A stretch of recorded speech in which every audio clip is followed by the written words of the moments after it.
સમયની અંદર જ્યારે પોતાની સર્વશ્રેષ્ઠ શક્તિ હોય, પોતાની સર્વશ્રેષ્ઠ સમજ હોય, પોતાની સર્વ સંપન્નતા હોય, એ સમયની અંદર પોતાના જીવનનું ગુલાબ પ્રભુના ચરણે અર્પણ કરવું, એ ત્યાગ અને શૌર્યને આજે વંદન કરવા માટે આપણે બેઠા છીએ. બીજું છેલ્લે અંતિમ શૃંખલામાં એટલી જ કહીશ, આ રજોહરણની ત્રણેય મુમુક્ષુ રત્નાઓ માંગણી કરવા માટે જશે, પણ બસ એટલું છે કે જે પોતાના માટે જીવન જીવે ને એને સ્વાર્થી કહેવાય.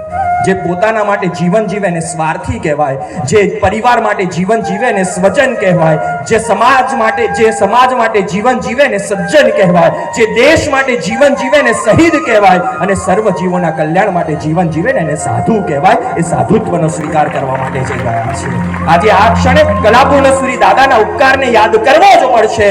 જે એમને આ વાગડને ન ખેડ્યું હોત તો આજે વાગડ આગળ ન જઈ શક્યું હોત. આજે સુરત હોય, મુંબઈ હોય, કોઈ પણ જગ્યાએ આપણે ડંકો વગાડી શકીએ છીએ. આશીર્વાદ એના છે.